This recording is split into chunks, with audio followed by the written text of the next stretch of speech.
जय राम जय जय राम। श्री राम जय जय राम। श्री राम जय जय राम। श्री राम जय जय राम। पुंडली वरदर विठ्ठल श्री ज्ञानदेव तुकाराम पंढरीनाथ भगवान की जय। मौली ज्ञानेश्वर महाराज की जय। जगद्गुरु तुकाराम महाराज की जय। सद्गुरु योगराज गंगागिरी महाराज की जय। सद्गुरु नारायण गिरी महाराज की जय।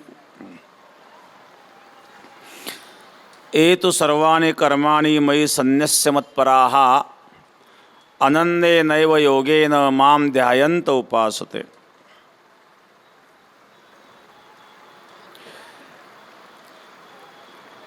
ध्यानमूलं गुरुर्मूर्ति पूजामूलं गुरुपदम मंत्रमूलं गुरुर्वाक्यम मोक्षमूलं गुरुकृपा। गंगा विशुद्धं नितपादस्पर्शं सरोवेष्टितं चुंबितं पुण्यस्थानं सराले स्थितं तं समाधिस्थमूर्तिं नमामि गंगागिरियोगिराजं। शुचिः शीलः समुदक्षः सप्रतापि जितेन्द्रियं तम नारायणगिरिं वंदे सच्चिदानंद विग्रहम्। योगीराज सद्गुरु गंगागिरी महाराजांच्या कृपेने सद्गुरु श्री नारायणगिरी महाराजांच्या आशीर्वादाने योगीराज सद्गुरु गंगागिरी महाराजांचा असणारा 179वा अखंड हरिनाम सप्ताह सप्ताहाचा आजचा दुसरा दिवस आहे, पण प्रवचनाचं आपलं पहिलं वाक्पुष्प आहे।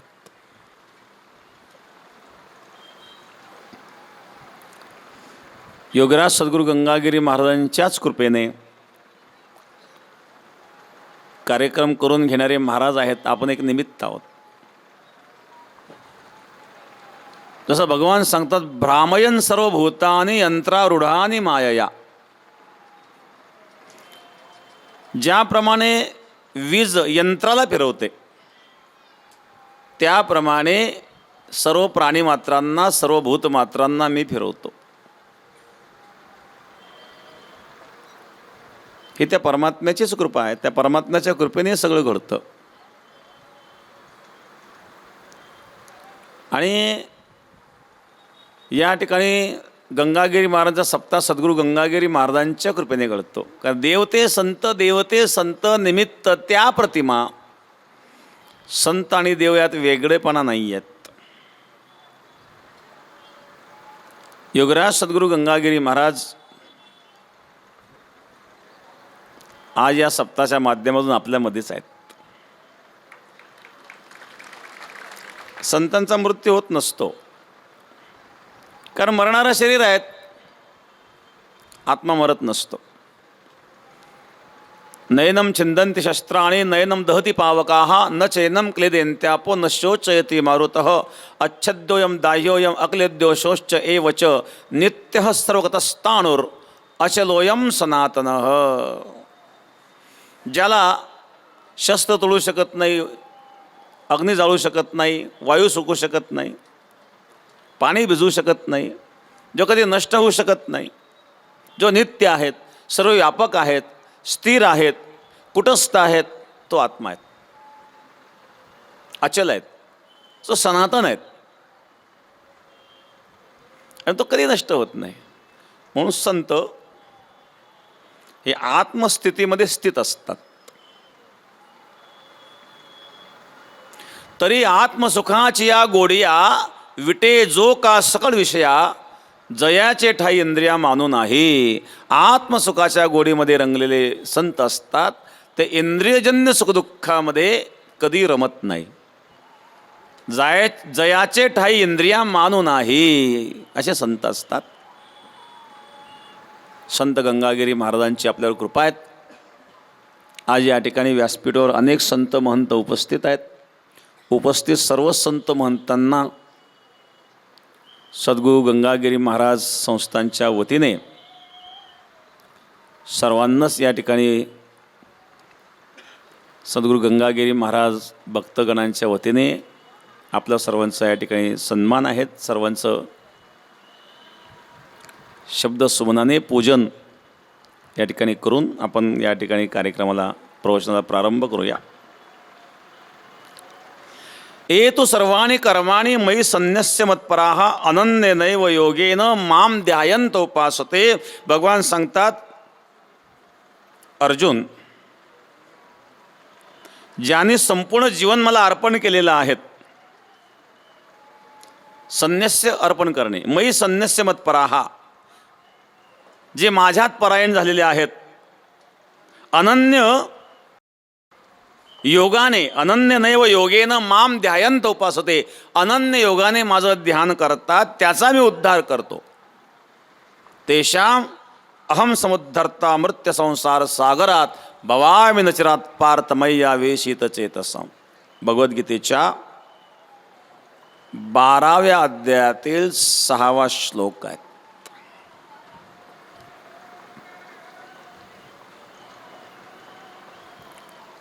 गीतेचा 12वा अध्याय म्हणजे भक्तियोग आहेत. या भक्तियोग नावाच्या 12व्या अध्यायामध्ये सुरुवातीला अर्जुनाने प्रश्न केलेला आहे. अर्जुन उवाच एवं सततयुक्ता ये भक्तास्त्वां पर्युपासते ये चाप्यक्षरमव्यक्तं तेषां के योगवित्तमाः. एवं सततयुक्ताये भक्तास्त्वां पर्युपासते. तुमची उपासना करणारे जे भक्त आहेत, निरंतर तुमच्या ध्यानामध्ये मग्न राहून तुमची उपासना करतात. परंतु एक आहे सगुण उपासना, एक आहे निर्गुण उपासना. निरंतर तुमचं ध्यान करून तुमचं भजन करणारे सगुण उपासक आणि अक्षरम अव्यक्तम पर्युपासते, अक्षर अविनाशी अव्यक्त असणारं तुमचं निराकार ब्रह्म, त्याचं चिंतन करणारे, उपासना करणारे 2 प्रकारचे उपासक जे आहेत, तेषाम योगवित्तमः के. त्या 2 प्रकारच्या उपासकांमध्ये अतिउत्तम योगवेत्ता कोण? या ठिकाणी सगुण उपासना आणि निर्गुण उपासना 2 प्रकारच्या उपासना करणारे जे भक्त आहेत, त्यापैकी सगुण उपासक आणि निर्गुण उपासक यापैकी उत्तम भक्त कोण आहेत?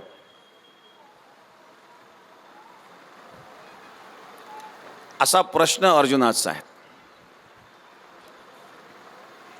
भगवंताने या ठिकाणी दोन्ही उपासनेचं वर्णन केलेलं आहे. पण एक महत्त्वाची गोष्ट भगवंताने या अध्यायामध्ये सांगितली. याच्या अगोदरच्या श्लोकामध्ये की जोपर्यंत तुमच्या अंतःकरणामध्ये देह अहंकार आहेत, संसार तुम्हाला सत्य भासतो, जगत सत्य भासतं आणि व्यवहार तुम्ही करीत आहात, म्हणजेच देह आणि देहासंबंधी अहंता आणि ममता तुमच्या अंतःकरणामध्ये आहे. अशा अवस्थेत जर आपण निर्गुण उपासना केली तर ते निर्गुण उपासना त्याला सफलता प्राप्त करून देत नाही. त्याकरता भगवान सांगतात, क्लेशोधिगतरस्तेषा मव्यक्तासक्त चेतसाम अव्यक्ता हि गतिर दुःखम देहवद्भीर वाप्यते.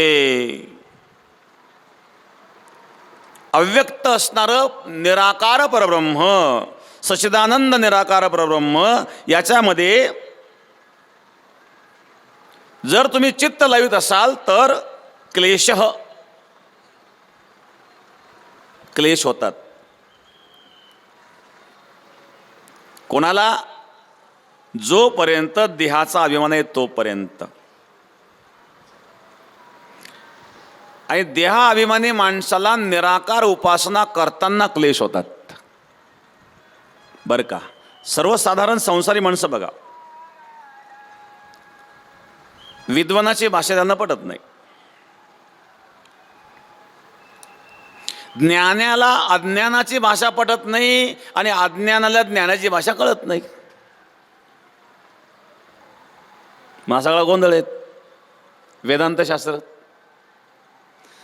कारण ज्ञानी काय म्हणतो, ब्रह्म सत्यम जगन मिथ्या जीवो ब्रह्मैव नापर.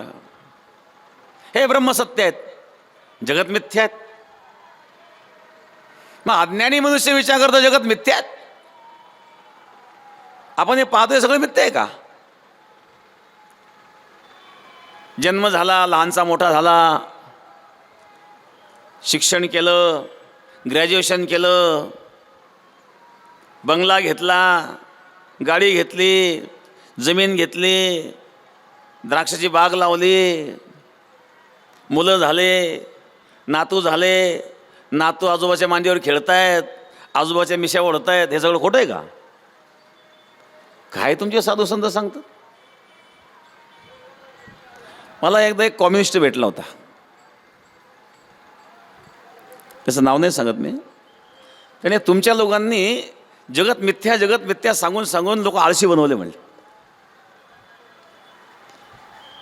मी त्यांना विचारलं, हे आळशी बनले का? जे बांधावरून हातात टिकूर घेऊन धावतात एकमेकावर, हे जगत मिथ्या ऐकून आळशी बनले का? मी त्यांना प्रश्न विचारला, ठीक आहे, तुमच्या दृष्टीने मिथ्या शब्दाचा अर्थ काय? तुम्ही तर मिथ्या शब्दावर टीका करीत आहात, या मिथ्या शब्दावरून साधू संतांवर टीका करीत आहात. मग मिथ्या म्हणजे काय? त्याने सांगितलं मिथ्या म्हणजे असत्य. मी त्यांना विचारलं, हे तुम्हाला कोणी सांगितलं मिथ्या म्हणजे असत्य? मिथ्या शब्दाचा अर्थ असत्य असा होत नाही. मग सत्य होतो का? सत्यही अर्थ होत नाही. मग त्याकरता सत म्हणजे काय, असत म्हणजे काय आणि मिथ्या म्हणजे काय, या तिन्ही गोष्टी आपल्याला समजून घ्याव्या लागतील. हा सर्वात महत्त्वाचा विषय आहे बरं का अध्यात्मामध्ये. इथं गैरसमज होतात. अनेक चांगले चांगले भक्त, चांगले चांगले परमार्थ करणारे लोक या मिथ्या शब्दाबरोबर, मिथ्या शब्द ऐकल्यानंतर संभ्रमात पडतात की साधू संतांनी जगात मिथ्या का मांडलं. पहिल्यांदा सत आणि असत या दोन व्याख्या आपण समजून घ्या, मग मी तुम्हाला मिथ्या शब्दाचा अर्थ सांगेल. सत म्हणजे काय? तीनही काळामध्ये ज्याचा बाध होत नाही ते सत. भूत, वर्तमान, भविष्य, तीनही काळामध्ये ज्याचा बाध होत नाही ते सत्य आहे. संसार तसा आहे का? संसार निर्माण होण्यापूर्वी होता का? आता दिसतोय. जेव्हा तो नष्ट होणार आहे तेव्हा तो अस्तित्व असणार आहे का त्याचं? म्हणजे भूतकाळात नव्हता, भविष्यकाळात नसेल, आणि वर्तमान काळात जे भासत आहेत ते सत्याच्या व्याख्येत बसत नाही बरं का. बघा, वेदांताच्या दृष्टीने जर विचार केला, हा कपडा आहेत, एक म्हणला कपडा आहेत, वेदांते म्हणलं नाही. मग काय आहेत? म्हणजे धागा आहेत, धागे धागे विणून कपडा तयार झाला. त्याला तुम्ही नाव कपडा दिला, पण त्याच्यामध्ये खरा धागा आहेत. मग म्हणलं मग धागा सत्य, मला काय हरकत आहेत? धागा सत्य नाही, कारण तंतू तंतू एकत्रित करून धागा झाला आहेत. मग सत्य तंतू आहेत, मग तंतूला सत्य माना. मग तंतू जर तुम्ही सत्य मानला तर कपाशीच्या बोंडाच्या अगोदर तंतू होता का? कपाशीला बोंड आलं आणि त्या कापसापासून तो तंतू तयार झाला, मग कपाशीच नव्हते ते तंतू होता का? मग सत्यात बसतं का? ते सत्याच्या व्याख्येत बसतं का? म्हणजे सत्याच्या व्याख्येत बसत नाही. मग याला असत्य म्हणावं. पहिला असत्य म्हणता येत नाही बरं का, कारण असत्याची व्याख्या काय आहेत? ज्याचा अत्यंत अभाव आहे त्याला असत म्हणतात. ज्याची प्रतीती येत नाही. उदाहरणार्थ वंद्यापुत्र, वंद्यापुत्राची प्रतीती येत नाही. कोणी पाहिला का वंद्यापुत्र? वंद्याला पुत्र नसतो आणि पुत्र झाल्यावरती वंद्या राहत नाही. वंद्यापुत्राची जशी प्रतीती येत नाही त्याप्रमाणे असत्याची प्रतीती येत नाही. मग ज्याची प्रतीती येत नाही ते असत. मग संसाराची प्रतीती येते म्हणजे असतच्या व्याख्येत बसत नाही, तो सच्चाई व्याख्येत बसत नाही. मग सत आणि असताहून जे विलक्षण आहे त्याला मिथ्या म्हणतात. मिथ्या शब्दाची व्याख्या आहेत सत आणि असताहून विलक्षण. हे नाही कळलं तर मग गैरसमज होतात. आणि म्हणून मी सांगत होतो, ज्ञानाची भाषा अज्ञानाला कळत नाही आणि अज्ञानाचं ज्ञानाला पटत नाही. म्हणून काही काही महात्मे मौन धारण करतात. का बोलून काय उपयोग आहे? बोलावं तर त्यांना भाषाच कळत नाही.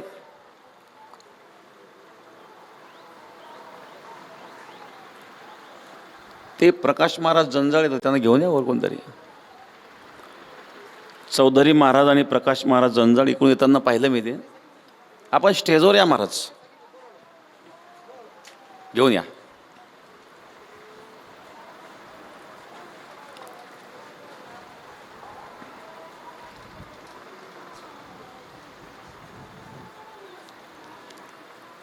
श्री क्षेत्र पंढरपूर पांडुरंगाचं जे पंढरपूरचं ट्रस्ट आहेत त्या ट्रस्टीमध्ये विश्वस्त महाराज आहेत. आणि या ठिकाणी जे चौधरी महाराजसुद्धा उपस्थित झाले, आपल्याला धन्यवाद.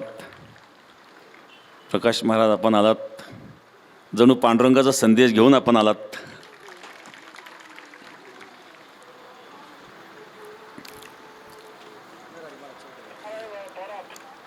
जे हरिभक्त नरहरी महाराज चौधरी आणि प्रकाश महाराज जंजाळ महाराजांचं, प्रकाश महाराजांचे वारकरी संप्रदायात मोठं कार्य आहेत आणि परखड वक्ता म्हणून प्रसिद्ध आहेत बरं का. ज्या वेळेला मी या ठिकाणी सांगेल आज महाराज आले म्हणून, नाशिकच्या सप्ताहामध्ये, पंचाळ्याच्या सप्ताहामध्ये ज्या वेळेला आपलं वक्तव्य व्हायरल झालं आणि जो विरोध सुरू झाला, त्यावेळेला पहिला समर्थनाचा व्हिडिओ कोणाचा असेल तर तो प्रकाश महाराजांचा होता. त्यातून त्यांनी परखड मत व्यक्त केलं होतं. आणि धर्माकरता आजही एक परखड व्यक्तिमत्व म्हणून महाराज कार्य करतात. आज आपल्या सप्ताहामध्ये आपण भेट दिली त्याबद्दल धन्यवाद आपल्याला. एतो सर्वाणि कर्माणि मयि संन्यस्य मत्परः अनन्यनैव योगेन मां ध्यायन्त उपासते. भगवद्गीतेच्या 12व्या अध्यायातील 6वा श्लोक आहे. 5व्या श्लोकामध्ये भगवान सांगतायत, क्लेशोधिकतरस्तेषाम् अव्यक्तासक्त चेतसाम अव्यक्ता हि गतिर्दुःखम देहवद्भिर्वाप्यते. देह अहंकार जोपर्यंत आहे तोपर्यंत निर्गुण उपासना क्लेश नाही आहे. उपासना कोणती श्रेष्ठ कोणती कनिष्ठ हे महत्त्वाचे नाही आहेत, पण सगळ्यांकरता सगळं नसतं. जोपर्यंत तुम्हाला जगत सत्य वाटतं, जोपर्यंत संसार सत्य वाटतो, जोपर्यंत व्यवहार सत्य वाटतो,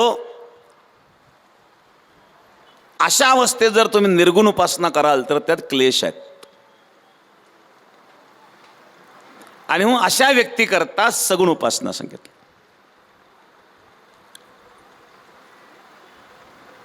नाथ महाराज सांगतात, सगुण चरित्रे परम पवित्रे सादर वर्णावे सज्जन वृंदे मनोभावे आधी वंदा. कीर्तनाची मर्यादा एकनाथ महाराजांनी सांगितली. कीर्तन कसं असावं? भक्ती ज्ञान विरहित गोष्टी इतर न कराव्या.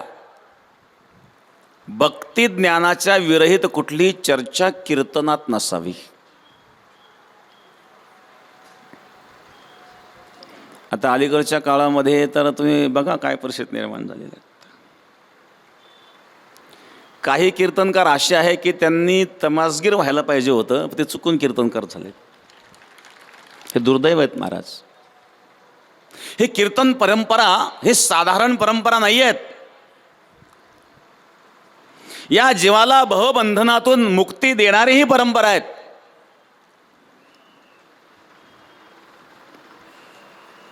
तुकाराम महाराज, ज्ञानेश्वर महाराज आदी सर्व संत यांनी जो आपल्याला परमार्थ दिला, अतिशय शुद्ध परमार्थ दिला. महाराज सद्गुरू गंगागिरी महाराजांनी आपल्याला अतिशय शुद्ध परमार्थ दिला. आपले जे भजन चालू आहेत ना, हे अतिशय शुद्ध आहेत, कारण भगवंता करीत आहेत.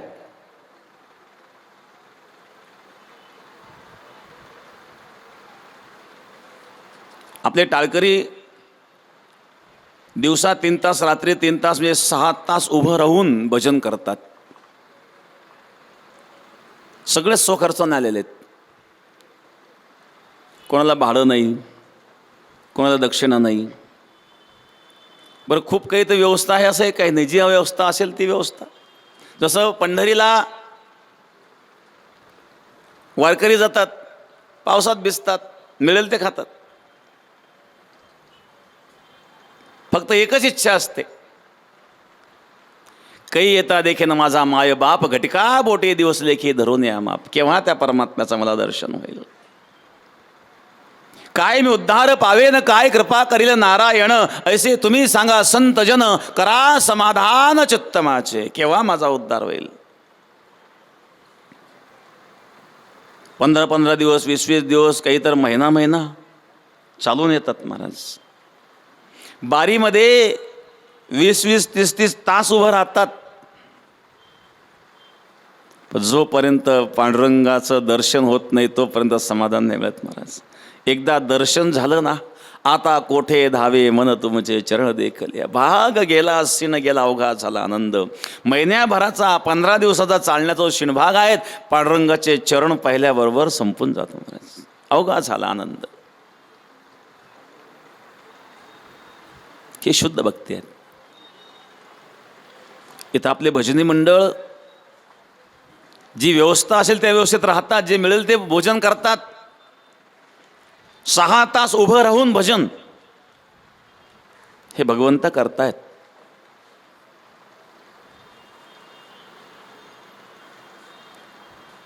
जगाकरता करून काय करणार तुम्ही. त्या गोपी भगवंता करता रडल्या, त्यांच्या रडण्याचं गीत झालं. जो भगवंता करता रडतो त्याचं रडणं देखील गीत होतं. जगाकरता किती रडा, काय देईल जगत. तुम्ही समाजाकरता भजन केलं, काय मिळेल. स्तुती करतील लोक, वा वा काय सुंदर गाता हो तुम्ही. याच्या पलीकडं दक्षिणा देतील, सेवा करतील, दक्षिणा देतील, स्तुती करतील. ह्या पलीकडे काय लाभ होणार आहेत. सद्गुरू गंगागिरी महाराजांचं पुणतांब्याला कीर्तन होतं. आषाढवद्य एकादशी. आषाढवद्य एकादशीची वारी पुणतांब्याची गंगागिरी महाराजांनी सुरू केलेली आहे. तशी पुणतांब्याची चांगदेव महाराजांची वारी ही शिवरात्रीची असते. परंतु गंगागिरी महाराजांनी जी परंपरा सुरू केली की आषाढी वारी झाल्याच्या नंतर आपला हा श्रावणमध्ये सप्ताह असतो, आणि हा सप्ताह गंगागिरी महाराज आषाढवद्य एकादशीला पुणतांब्याला जाहीर करीत असत. आणि आजही ती आपली परंपरा चालू आहे. आता सप्ताहाचं स्वरूप मोठं झालंय. 5-5, 6-6, 7-7 महिने आधी तयारी करावी लागते. तो भाग वेगळा आहे. परंतु सप्ताहाचं नारळ हे आपण आजही पुणतांब्याच्या आषाढवद्य एकादशीला देत असतो, कारण ती परंपरा गंगागिरी महाराजांनी सुरू केलेली आहे. आणि पुणतांब्याला जी यात्रा भरते ती यात्रा गंगागिरी महाराजांनी सुरू केली. गंगागिरी महाराजांचं एकादशीचं कीर्तन. आता यात्रा म्हटल्यानंतर यात्रेमध्ये सर्वच प्रकारचे लोक असतात. यात्रेमध्ये तमाशाचे फळही असतात. पुणतांब्याला तमाशाचा फळही होता. आणि तिथं तुकाराम बाबा आले. तुकाराम बाबा खेडलेकरांबद्दल सांगतो मी. ते बालक होते पण ते तमाशात काम करायचे. गंगागिरी महाराजांच्या दर्शनाला आले. गंगागिरी महाराजांनी सांगितलं, तुकाराम तुला आज कीर्तनात चाल म्हणायची म्हणले. मला असं कळलं की तो आवाज फार चांगला आहे. तो म्हटलं, महाराज हे कीर्तन कर, हे नाही करीत, मी तमाशात काम करतो म्हणले. आणि मला ते कीर्तनात चाल मला येतही नाही, माझ्या अभंगही पाठ नाही. महाराजांनी सांगितलं, मी ज्या अभंगावर कीर्तन करणार त्या अभंगाचं 2 कडवे लिहून घे, कीर्तनापर्यंत घोक त्याला, पण आज चाल तूच म्हणायची. आणि गंगागिरी महाराजांच्या कीर्तनामध्ये त्यांनी चाल म्हटल्यानंतर महाराज म्हणले, तुकाराम किती सुंदर आवाज भगवंताने तुला दिला. ह्या आवाजाचा उपयोग जर तू भगवंताच्या भजनाकरता केला तर जो कल्याण होईल.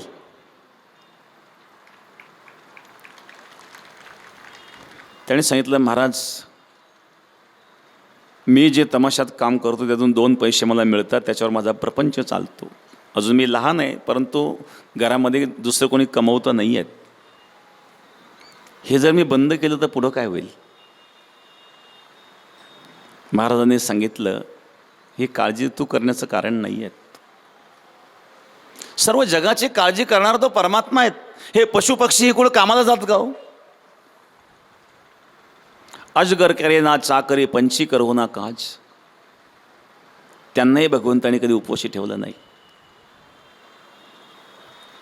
आणि तुकाराम बाबा जे होते खेडलेकर, गंगागिरी महाराजांच्या शब्दाचा एवढा परिणाम झाला की त्यांनी तमाशा सोडून दिला. आणि त्यानंतर मग ते आळंदीला जाऊन संत जोग महाराजांकडे राहिलेत. पण त्यांच्या जीवनामध्ये जे परिवर्तन झालेलं आहे ते गंगागिरी महाराजांमुळे झालेलं आहे. महापुरुषांच्या शब्दामध्ये एक शक्ती आहे, कारण एक साधनेची शक्ती असते. सद्गुरू गंगागिरी महाराजांची एक साधना होते. एकांतात गोदावरीच्या उदरात, कारण बेट म्हणजे गोदावरीच्या उदरात आहेत, 4ही बाजूला गोदावरी आहेत.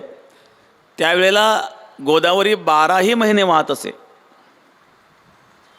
त्यावेळी धरणं नसायचे, इलेक्ट्रॉनिक या मोटरी वगैरे नव्हत्या, त्यामुळं पाण्याचा असं काही एवढं उपसा नव्हतं. 12 महिने नदी व्हायची. आतमध्ये कोणाला येता येत नव्हतं. आणि एकांत म्हणून सद्गुरू गंगागिरी महाराजांनी बेटामध्ये साधना केली. गंगागिरी महाराज योगी होते. गुरुवर्य मामासाहेब दांडेकर यांनी जे जोग महाराजांचं चरित्र लिहिलेलं आहे, त्या जोग महाराजांच्या चरित्रामध्ये आणि उल्लेख केलेला आहे की जोग महाराज 2 महापुरुषांना आदर्श मानायचे बरं का. जोग महाराजांच्या बैठक रूममध्ये 2 फोटो होते. एक होता गंगागिरी महाराजांचा आणि एक होता एक शिलनाथ महाराज होता. त्या शिलनाथ महाराजांची समाधी इंदोरला आहे. तिथं आम्ही जाऊन आलेलो आहेत. इंदोरला शिलनाथ महाराजांची समाधी आहे. त्या शिलनाथ महाराजांचा फोटो आणि गंगागिरी महाराजांचा फोटो, हे 2 फोटो जोग महाराजांच्या बैठक रूममध्ये होते. या 2 महापुरुषांना जोग महाराज आदर्श म्हणायचे. एकदा गुरुवर्य नारायणगिरी महाराजांच्या मुखातून हा विषय महाराजांनी सांगितला होता. महाराजांनी शिलनाथ महाराजांचं नाव नाही सांगितलं, पण महाराजांनी हे सांगितलं होतं की ते महात्मा असे होते की धुनी समोर असायची, त्या धुनीचा विस्तव त्यांच्या मांडीवर पडला, ते ध्यानस्थ होते. शिलनाथ महाराज बद्दल सांगतो. ते ध्यानस्थ होते आणि एक त्या धुनीमध्ये असणारा विस्तव त्यांच्या मांडीवर उडाला, खैराचा विस्तव. आणि तो खैराचा विस्तव फार तीव्र असतो.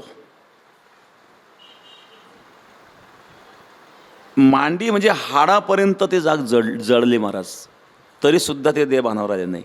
अशा समाधी अवस्थेत शिलनाथ महाराज,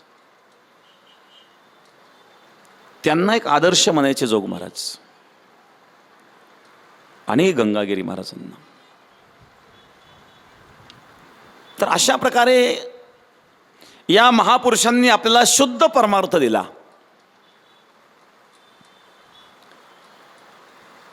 कुठलाही स्वार्थ नाही आहेत.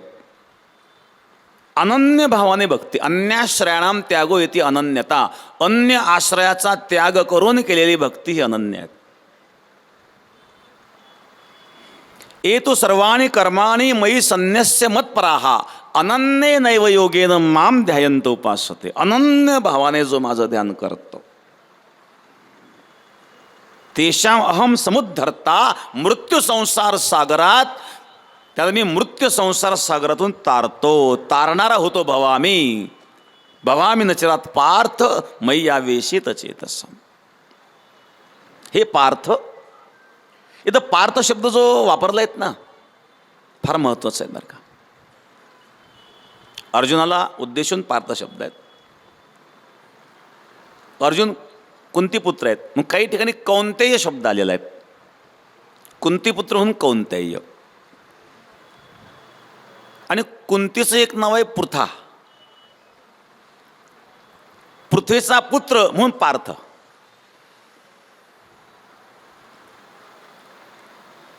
यातला आध्यात्मिक अर्थ असा आहे पार्थ शब्दाचा, पह परमेश्वर, अर्थ प्रयोजनम यस्यस पार्थ.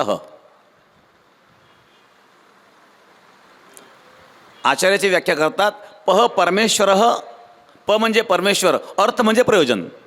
पह परमेश्वर अर्थ प्रयोजनम यस्यस पार्थ.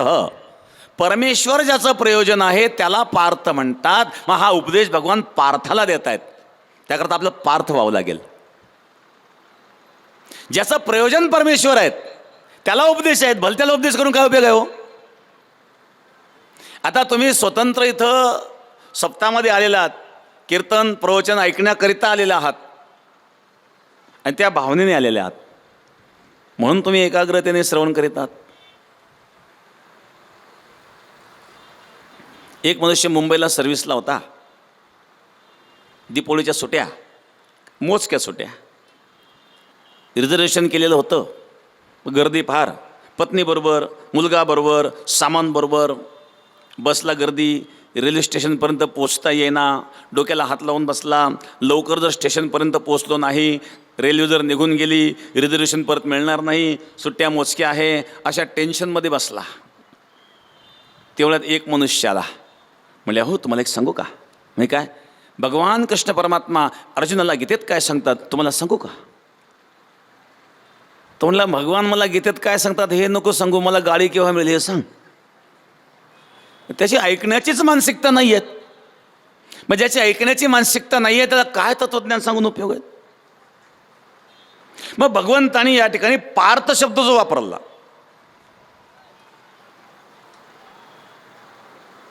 पार्थाला उपदेश आहेत. पह परमेश्वर अर्थ प्रयोजनम यस्यस पार्थ. परमेश्वर ज्याचं प्रयोजन आहेत, खरोखर अंतःकरणातून भक्तीची तळमळ ज्याच्या अंतःकरणामध्ये, त्याला उपदेश आहेत, त्याच्याकरता उपदेश. पण एक महत्त्वाची गोष्ट आहे, अनन्य भावाने भक्ती हे सगळ्यांना शक्य नाही आहे. म्हणून तर भक्तीचे प्रकार पडतात. काही ठिकाणी भक्तीचे 64 प्रकार सांगितलेले आहेत. नारदांनी भक्तीचे 22 प्रकार सांगितलेले आहेत. भागवतामध्ये भक्तीचे 9 प्रकार सांगितलेले आहेत. रामचरित मानसमध्ये 5 प्रकार सांगितलेले आहेत.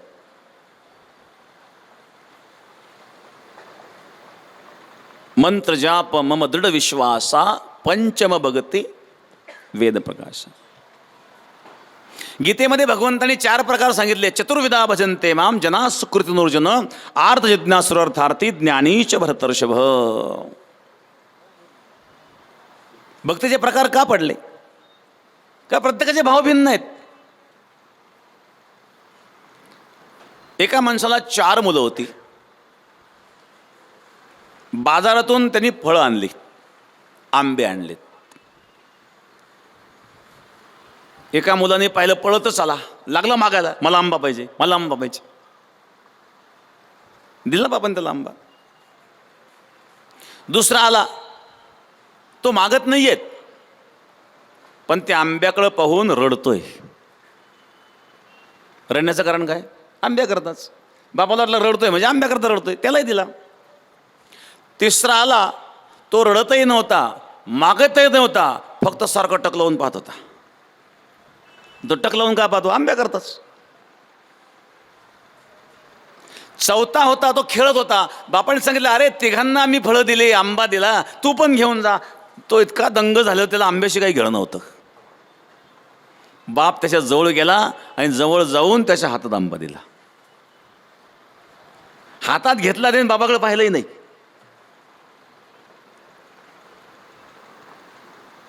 जो मागून खाणारा आहे तो अर्थार्थी आहेत. अर्थार्थी भगवंताचं भजन करतो, पण अपेक्षा आहेत. धन, द्रव्य, संपत्ती, प्रतिष्ठा, सत्ता, काय असेल ते, पण काहीतरी प्राप्त करण्याची इच्छा आहे. पण एक महत्त्वाची गोष्ट आहे की तो इच्छा करतो तो परमात्म्याकडून करतोय, हे महत्त्वाची गोष्ट आहे. ठीक आहे, स्वार्थ का असे ना त्याचा, पण तो स्वार्थ साधतोय कोणाकडून? परमात्म्याकडून. म्हणून ते सुद्धा भक्तीच आहे, पण ती अनन्य भक्ती ठरत नाही. ध्रुव होता, ध्रुव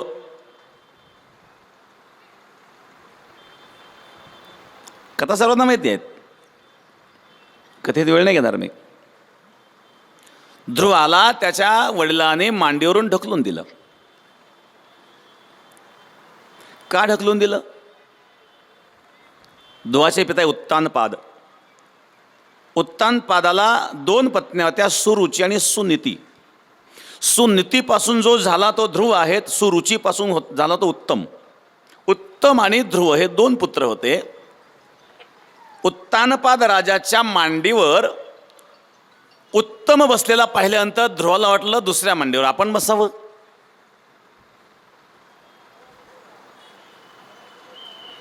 दुसऱ्या मांडीवर बसण्याकरिता ध्रुव पुढे आला आणि ध्रुवाला घेण्याकरिता उत्तानपादाने हात देखील पुढे केले.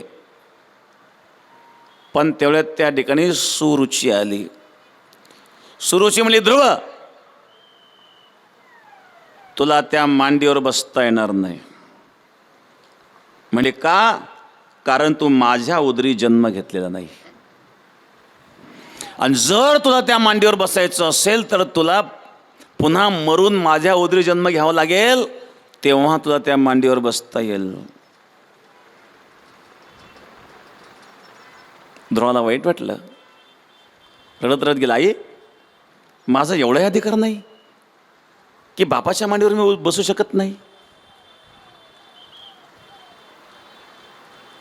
आईने समजून सांगितलं, ध्रुव अरे या हाळा मासाच्या मांडीला काय करतो? ऐसी जग बैठे कोई न बोले उठ, ऐसी बात बोले कोई न बोले झूठ. अशा जागेवर बसावे कोणी उठ म्हणणार नाही. या नाशवंत असणाऱ्या हाडामासाच्या मांडीला काय करतोस? अशा प्रकारचा उपदेश करणाऱ्या माता फार थोड्या असतात बरं का. मुलगा जर भजन करायला लागला तर पहिली काळजी आईला वाटते, न जाणे बाबा होतो का काय. बाबाची सेवा करते पण घरात बाबा नको. मुलगा बाबा होतो कळल्यावर आईला आनंद वाटतो का? आहेत काही आया, सर्वांनाच नाही. ध्रुवाला सुनीतीने उपदेश केला.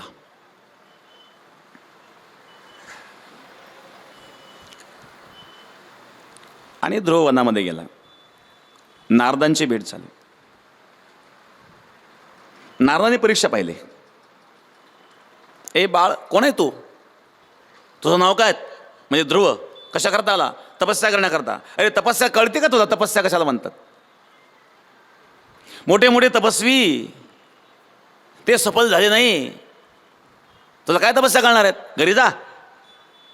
वाघ सिंह जर आला तुझा नाश्ता करून जाईल, नाश्त्याला पुरायचं नाही एखाद्या वाघाला. तुला माहिती आहे का जंगलामध्ये कसं राहायचं ते?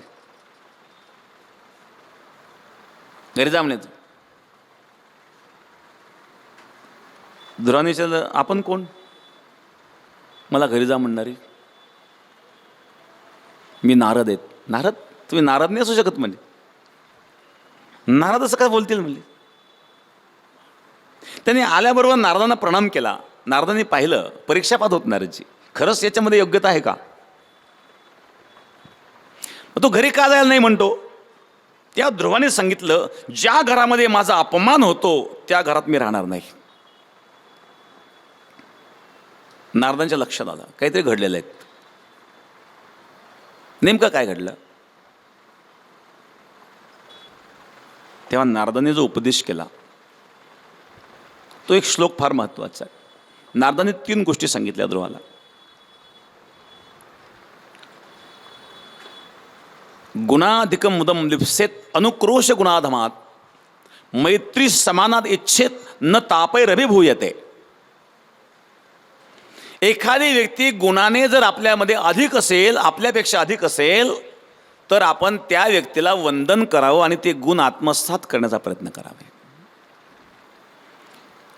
अनुक्रोश गुणाधमात, आपल्यापेक्षा गुणाने अधम असेल, कमी असेल,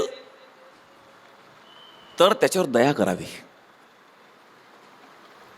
आणि गुणाने समान असेल तर मैत्री समानात इच्छेत न तापैरभिभूयते. समान असेल तर मैत्री करावी.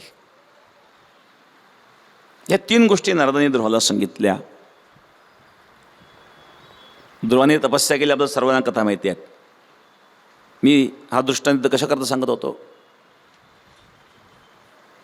ध्रुवाने तपस्या केली, साधना केली, प्रत्यक्ष भगवंताचं दर्शन हे झालं. पण ध्रुवचरित्र जर आपण वाचलं तर एक प्रसंग असा येतो.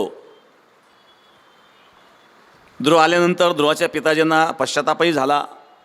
ध्रुवाच्या स्वाधीन राज्य केलं. ध्रुवाचा भाऊ जो होता उत्तम, यक्षांच्या युद्धात मारला गेला आणि ध्रुवाने अनेक यक्षांचा संहार केला. तेव्हा सनत कुमारांनी त्याला उपदेश केला, तू ही चूक करतोय.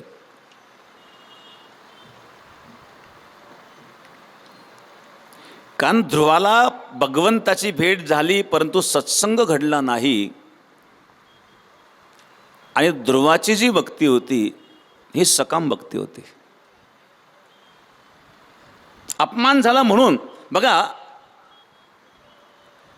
काहीतरी विपरीत प्रसंग जे किंवा प्रतिकूल प्रसंग घडल्यानंतर ज्याला वैराग्य निर्माण होतं, शास्त्रामध्ये त्याला मंद वैराग्य म्हटलेलं आहे. वैराग्य होतं, वैतागून घर सोडून निघून जातात काही लोक. तात्पुरतं वैराग्य ते टिकतं का हो? एकदा एक मनुष्य आला भेटत, गुरुवारी महाराजांच्या काळातलं सांगतो, नारायणगिरी महाराजांच्या काळात. म्हणलं, महाराज मला इथं राहायचं आहे. वयस्कर होता. महाराज म्हणल्यावर तुम्ही राहायचं म्हणतायत, तुमची थकलेले आहेत, तुमची सेवा तर आम्हाला करावं लागेल, तुम्ही राहून काय करता? नाही नाही, तुम्ही सांगाल ती सेवा मी करणार. त्याला रात्री 12 ते 2 प्रहार द्यायला सांगितला. रात्री 12 ते 2 विणा वाजवला. सकाळी उठला, स्नान झालं, दर्शन घेतलं. मी महाराज येतो. महाराज का हो तुम्ही राहायचं म्हणले ना? नाही, माझं नातू माझ्याशिवाय राहतच नाही. रात्रीच्या प्रहारातूनच वैराग्य संपलं. प्रतिकूल परिस्थिती निर्माण झाल्याच्या नंतर जे वैराग्य, मंद वैराग्य आहेत, हे टिकणारं नाही आहेत. ध्रुव हा निष्काम भक्तामध्ये येत नाही, हा अर्थार्थी भक्तामध्ये येतो.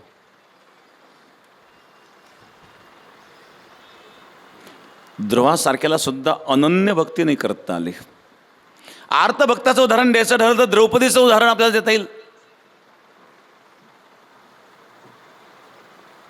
भर सभेमध्ये दुःशासन द्रौपदीचे वस्त्र ओढीत होता.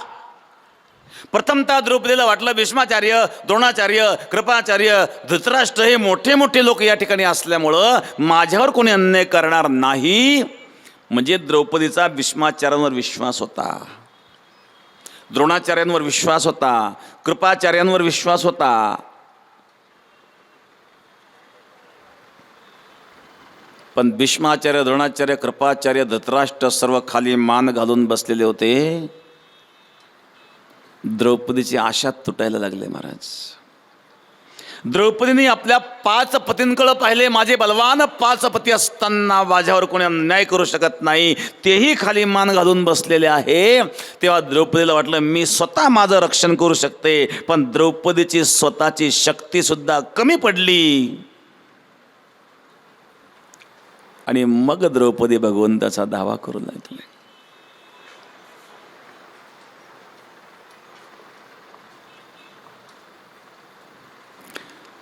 लाज रखो तुम मेरी प्रभु जी, लाज रखो तुम मेरी, लाज रखो तुम मेरी प्रभु जी, लाज रखो तुम मेरी. मैं गरीब तुम करुणा सागर, दृष्ट करत बलजोरी प्रभुजी, लाज रखो तुम मेरी, लाज रखो तुम मेरी प्रभुजी, लाज रखो तुम मेरी. मैं गरीब तुम करुणा सागर, दृष्ट करत बलचोरी. कोठे गुंतलासे द्वारकेच्या राया, वेळ का सखया लावी येला, दीनानाथ ब्रिद सांभाळी आपले, नको पाहू केले पाप पुण्य. मी पाप केले का पुण्य केले पाहू नको, लवकर धावून ये. भगवान परमात्मा धावून आले. नामदेव महाराज वर्णन करतात. द्रौपदी संकटे वस्त्र पुरवेली, धावत्वा घातली गजेंद्रासी. द्रौपदी म्हणले कृष्णा यायला फार उशीर केला. भगवान म्हणले उशीर मी नाही केला, उशीर तू केला. मी वेळेवर आलो. तू जेव्हा मला हाक मारली तेव्हा मी आलो. मग तू यापूर्वी मला हाक मारलीच नाही. पहिल्यांदा भीष्माचार्यांकडे पाहिलं, द्रोणाचार्यांकडे पाहिलं, कृपाचार्यांकडे पाहिलं, धृतराष्ट्राकडे पाहिलं, हे मला मदत करतील.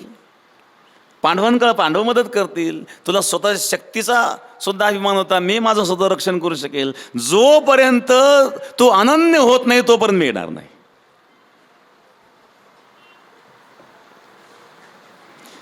आता कोणाचाही आधार राहिला नाही म्हणून द्रौपदीने भगवंताचा धावा केला. धावा केल्यावर भगवान आले. भगवान म्हणले मी वेळेत आलो, तुम्हाला हाक वेळेत मारली नाही, हा दोष तुझा आहे, माझा नाही.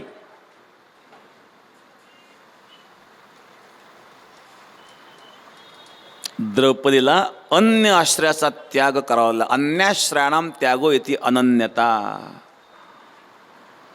अनन्य नैव योगेन माम ध्यायंत उपासते, एतु सर्वाणि कर्माणि मयि सन्न्यस्य मत्पराः. संपूर्ण कर्माला मला अर्पण करून अनन्य योगाने जो माझं भजन करतो, तेषाम अहम समुद्धरता मृत्य संसार सागरात. त्याचा मी उद्धार करतो. मी सांगत होतो अर्थार्थी.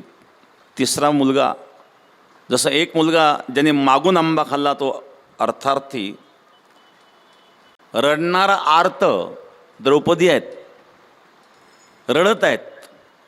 संकटातून मुक्त व्हावं याकरता जेव्हा संकट येतं आणि संकटातून मुक्ती करता जो भगवंताचा दावा करतो तो आर्त भक्त आहेत. तिसरा त्या फळाकडे फक्त टक लावून पाहत होता, तो जिज्ञासू आहेत. जोपर्यंत जिज्ञासा निर्माण होत नाही तोपर्यंत समाधान नाही महाराज. जिज्ञासा निर्माण झाल्याशिवाय परमार्थामध्ये पदार्पणच होत नाही. पहिल्या पायरीवर सुद्धा आपण जाऊ शकत नाही. अगोदर जिज्ञासा महत्वाची. जाणून घेण्याची इच्छा. हे काय संसार म्हणजे? जन्म मरण या प्रक्रिया चालूच आहेत. कुठपर्यंत चालणार आहेत? मातेच्या उदर कोहरी पचोन विष्टेच्या दाथरी उकडोनी नवमास्वरी जन्म जन्मोनी मरती.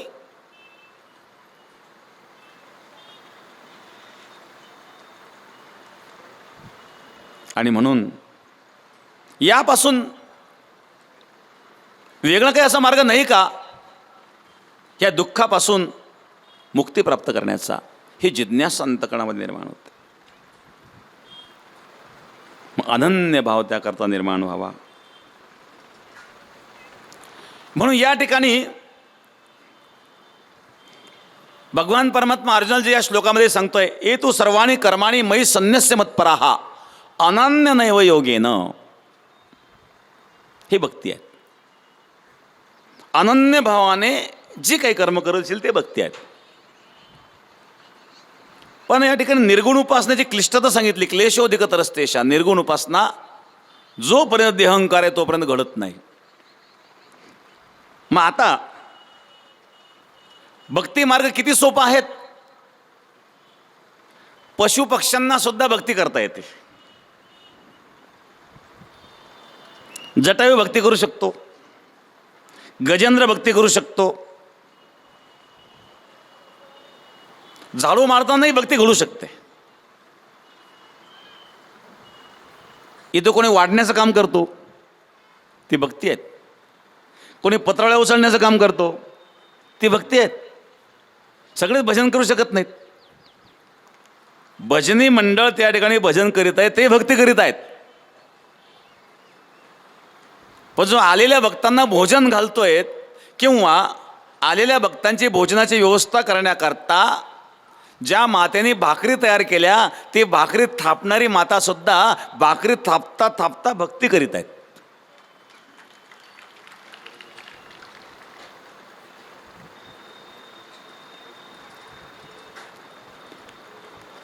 या ठिकाणी वारकऱ्यांकरता तुम्ही भाकरी थापितात, हे तुमची भाकरी करणं सुद्धा भक्ती आहेत.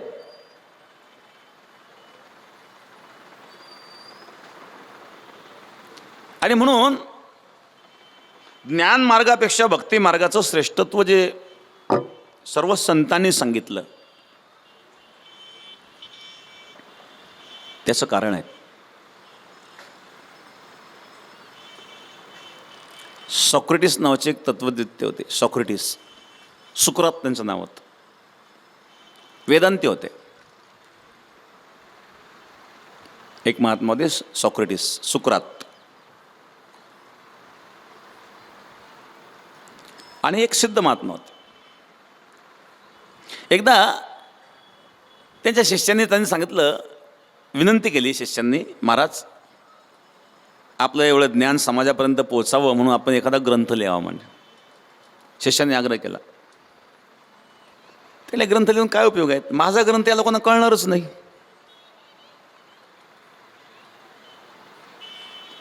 ज्यांना कळेल त्यांना लिहा, ज्यांना कळेल त्याला ग्रंथाची गरज नाही. ज्यांना कळालं त्यांना ग्रंथाची गरज राहिली नाही. मग ज्यांना गरज नाही त्यांच्याकरता लिहून उपयोग नाही, आणि ज्यांना कळेल त्यांना गरजच राहत नाही, मग लिहायचंच कशाला? असे काही महात्मा होते. आणि त्यांचा एक शिष्य होता, त्या शिष्याचं नाव आहे अफलातून. अफलातून एक शब्द जो आलात ना, हे अफलातून एका महात्म्याचं नाव आहे. काही काही शब्द कुठून कुठून येतात बघा. हॅलो शब्द आहे, हॅलो. प्रत्येकजण काय फोन उचलला काय तो हॅलो. हॅलो शब्द कुठून आला माहिती आहे का? सांगू का? ज्यांनी टेलिफोनचा आविष्कार केला त्यांचं नाव माझ्या लक्षात नाही. टेलिफोनचं संशोधन केलं, टेलिफोनचा आविष्कार केला आणि त्याला सफलता मिळाली. आणि पहिल्यांदा त्यांनी फोन ज्या व्यक्तीला लावला ती होती त्याची गर्लफ्रेंड. तिचं नाव होतं हॅलो. आता सगळेच हॅलो म्हणतात, महाराज मंडळी हॅलो म्हणतात. काय तिचं बिचारीचं भाग्य, सगळ्या जगात लोक हॅलो म्हणतात. त्याने काय पुण्य केलं असेल, काय कोणाचं भाग्य उदला येईल. तर अशा प्रकारे मी सांगत होतो हे जे सुकरात नावाचे संत होते, पक्के वेदांती, वेदांताच्या सिद्धांतावर पक्के. काही नास्तिकांनी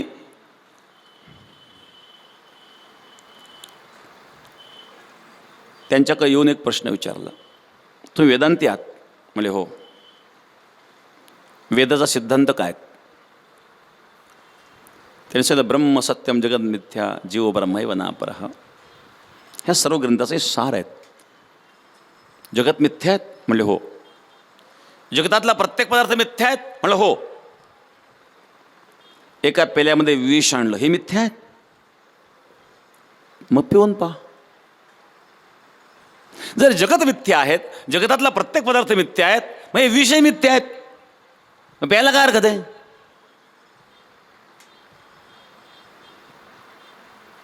त्या सुकरातनी विषाचा पेला हातात घेतला आणि एका घोटात पिऊन टाकला महाराज.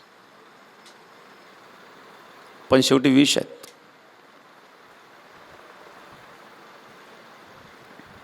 हळूहळू त्या विषाचा परिणाम, ते विष शरीरामध्ये पसरलं, रक्तात पसरलं, शरीराला वेदना व्हायला लागल्या, उलट्या व्हायला लागल्या आणि सुकरातचा मृत्यू झाला.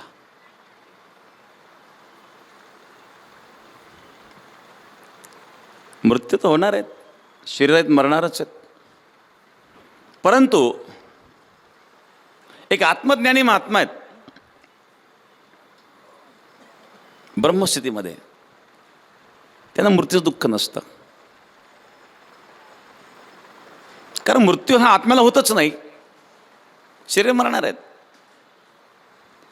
पण हे जरी सत्य असलं तरी तो त्यांच्यासमोर तो मृत्यू झाला ना. पण तेच विष मीराबाईला काही करू शकलं का महाराज? मीराबाईला सुद्धा विष दिलं ना हो. विष का प्याला राणाजीने भेजा, पिबत पिबत मीरा हासी. मीराबाईने हसत हसत विष प्राशन केलं, पण ते विष मीराबाईला काही करू शकलं नाही. हा ज्ञानी आणि भक्त दोघांचा फरक आहे.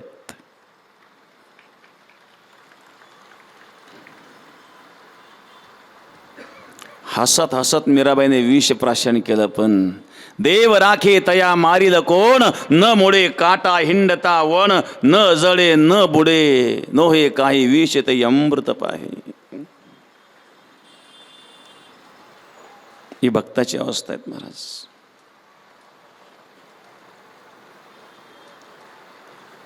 संसार विष आहेत. कर्मयतीबाई नावाची एक भक्त होती, राजस्थानची,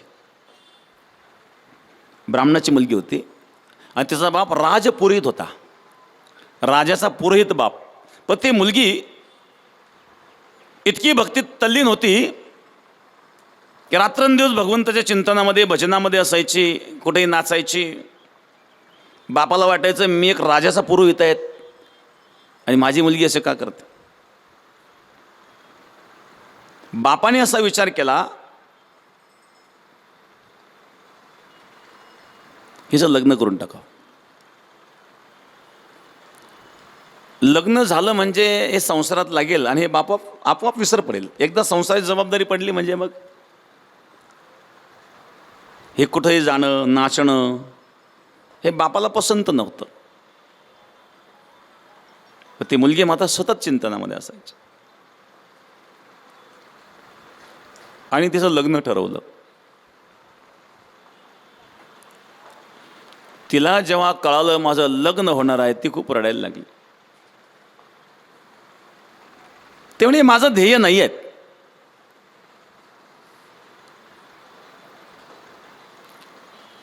बापान लग्न तर ठरवलं आहे, झोप नाही आली तिला. बरं लग्न ठरवलं, तिला कळून दिलं नाही. लग्नाच्या आदल्या दिवशी सांगितलं तुझं लग्न आहे उद्या. रात्री उठली ती, उद्या लग्न होणार आहेत, लग्न मला करायचं नाही आहे. सगळे झोपले आणि ती पडून गेली महाराज. आता राजस्थानमध्ये वाळवंट सगळा, ते काही झाडं झुडपं नाही आहेत. सकाळी पाहिलं तर मुलगी नाही आहेत, आज लग्न आहे नवरीचं नाही, लग्न कोणाशी करायचं? मग शोधाशोध सुरू झाली. आता बाप राजाचा पुरोहित होता, त्यामुळं सगळी यंत्रणा सुरू झाली.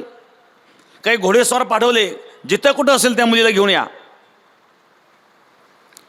आणि काही घोडेस्वार येताना त्यांनी पाहिले. शेवटी ते रात्रभर पळून पळून किती पळणार, चालून चालून किती चालणार, पायी किती चालल मनुष्य.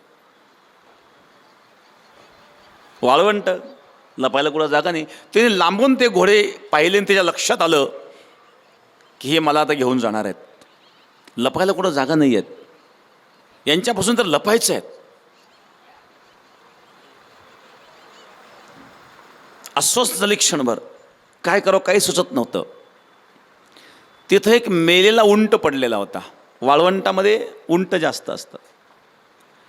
एक उंट मरून पडलेला होता आणि त्या उंटाच्या पोटातले सगळे आतडे कुत्र्यांनी ओढून खाल्लेले होते. आणि त्या उंटाच्या, मेलेल्या उंटाच्या पोटात जी पोकळ जागा होती ना, तिच्यात घुसली ती लपायला. मेलेल्या उंटाच्या पोटात. आता मेलेला प्राण्याचा किती दुर्गंध येतो महाराज.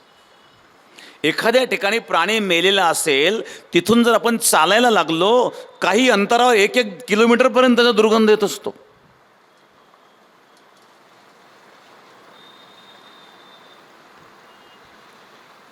ती जी मुलगी आहे तिचं कर्मयती नाव आहे त्या मुलीचं. ती कर्माबाई वेगळी, ज्या कर्माबाईची खिचडी भगवंताने खाल्ली. ही कर्मयती नावाची एक मुलगी होती, ती राजपुरोहिताची मुलगी. उंटाच्या पोटामध्ये शिरली ती, मेलेल्या उंटाच्या. आणि ते जे घोडेस्वार होते ते नाग दाबून निघून गेले. इतका दुर्गंध तिथं होता. ते नाग दाबून निघून गेल्याच्या नंतर मग हे थोड्या वेळाने बाहेर आले. आता मोकळा श्वास घेतला तिने. पण तो दुर्गंध तिला दुर्गंध वाटला नाही का? बघा, एखाद्या वेळेस मनुष्य कुठं पडला, हात पाय मोडला, आता लोक डॉक्टर करतात. पूर्वीच्या काळात डॉक्टर नसायचे. मग प्रत्येक गावामध्ये असं कोणतरी माणसं असायचे. कुठं हात ढळला असेल ते बसवायचे, हाड मोडलं तर ते बसवायचे. त्या मोळक्याकडं जर जेव्हा मनुष्य जातो ना, ते खूप वेदना होतात, रडतो तो. गेलाय का मोळक्याकडं? त्याने सांगितलं, हे बघ, तुला 15 मिनिट त्रास काढावा लागेल, दुखणार आहेत. पण आता हे 15 मिनिट जर तू सहन केले तर तू कायमचा बरोबर बरा होशील. आणि नाही तर आयुष्यभर तुझा हात गळ्यात मिरावं लागेल. मग तुला आयुष्यभर दुःख सहन करायचं, काही 15 मिनिट झालेलं दुःख सहन करायचं? तुला जर तुझा हात नीट व्हावा असं वाटत असेल तर हात नीट करताना होणाऱ्या वेदना तुला सहन कराव्या लागतील. आणि ह्या जर तू सहन करणार नसतील तर आयुष्यभर तुला वेदना सहन कराव्या लागतील. तसं या संसाराच्या दुर्गंधामध्ये आयुष्यभर खितपत पडण्यापेक्षा काही काळ या मेलेल्या उंटाचा दुर्गंध सहन केला तर काय बिघडेल?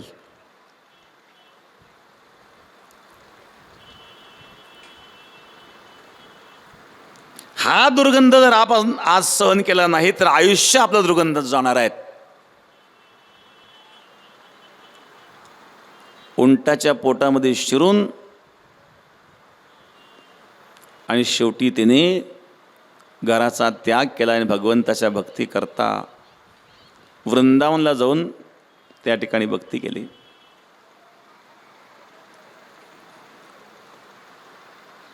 याला अनन्य भाव म्हणतात. हे भगवत प्रेम आहेत. प्रेम कसं असावं? नारद भक्तिसूत्रामध्ये नारद जे वर्णन करतात, अनिर्वचनीय प्रेमस्वरूपम. अनिर्वचनीय प्रेम हे अनिर्वचनीय आहेत. प्रेम हा शब्दाचा विषय नाही आहे.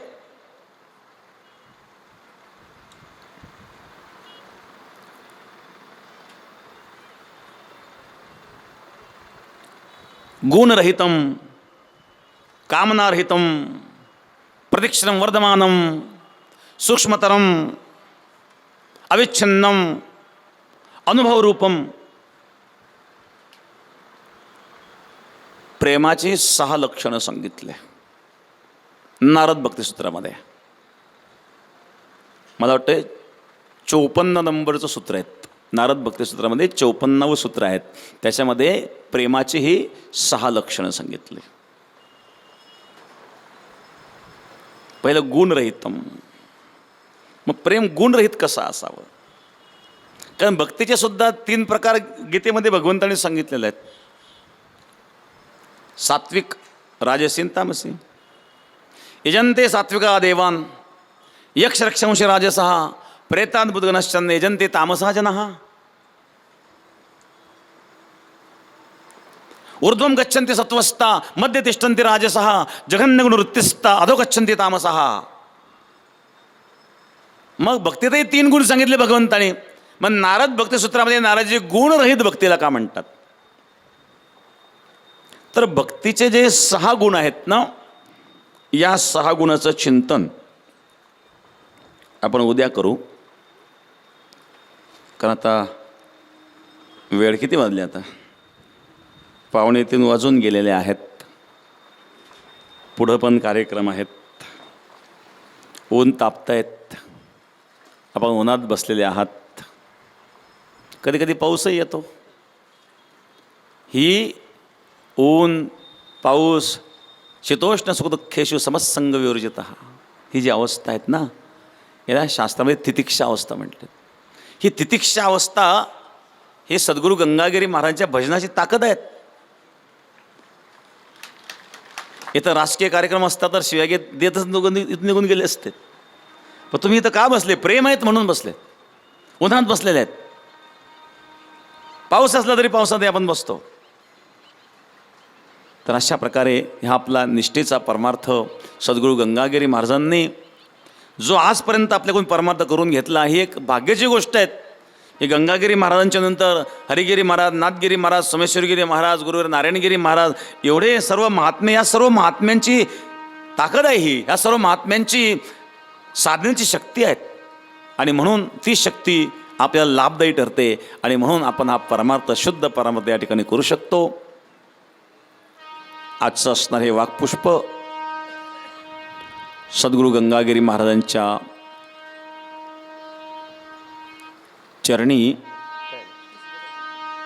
समर्पित करण्याच्या आधी एक सूचना आहेत. या ठिकाणी कृषी प्रदर्शनही चालू केलेलं आहे आपण. आणि दुसरी एक महत्त्वाची सूचना आहे. बघा,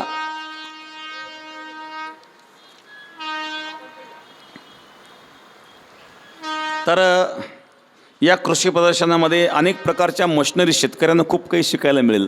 खूप अशा प्रकारच्या वेगवेगळ्या आधुनिक मशिनरी आपल्याला त्या ठिकाणी पाहायला मिळतील. आणि खूप चांगल्या प्रकारचं एक व्यवस्थापन या ठिकाणी आहेत. त्याचा लाभ आपण अवश्य घ्यावा. आणि आपण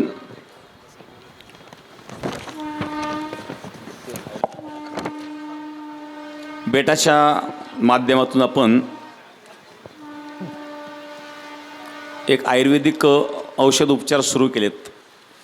कारण कॅन्सरसारखे फार भयानक रोग दिवसेंदिवस वाढत चाललेले आहेत. आणि त्यातून एकदा कॅन्सर झाल्यानंतर लाखो रुपये जाऊनही लोक मरतात. आणि मग त्याकरता एक तर रोगच होऊ नये म्हणून आपण सावध राहिलं पाहिजे. पण झाल्यानंतरसुद्धा आपली एक ह्युमिनिटी वाढण्याकरता, आपल्यामध्ये रोगाला प्रतिकार करण्याची शक्ती निर्माण होण्याकरिता आणि खूप अशा प्रकारे एक सुंदर आपण औषध आपल्या संस्थांतर्फे तयार करतो.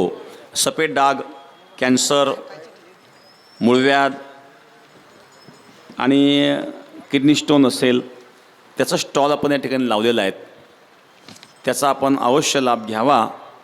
आणि आतापर्यंत अनेकांना लाभ झालेला आहे. कॅन्सरचे शेकडो पेशंट यांना खूप चांगल्या प्रकारचा लाभ त्यातून झालेला आहे. तसं आपण त्याचा अवश्य लाभ घ्यावा. कमीत कमी खर्चामध्ये गोरगरिबाची सेवा घडावी, हा त्याच्या पाठीमागचा आपला उद्देश आहे. तर काय या ठिकाणी हरिभक्तपरायण अमोल महाराज बळाक यांनी सद्गुरू गंगागिरी महाराजांवर त्यांनी भजन तयार करून ते सुंदर अशा प्रकारे गायलेलं आहेत. तर त्याचं या ठिकाणी महाराज गंगागिरी विशुद्धं महाराजांचं जे काही भजन आहे नितपादस्पर्शं त्याचं प्रकाशन या ठिकाणी होत आहे. सरोवेष्टितं चुंबितं पुण्यस्थानं सराले स्थितं तं समाधी पुंडलिक वरदारी विठ्ठल श्री ज्ञानदेव तुकाराम गंगागिरी महाराज की जय.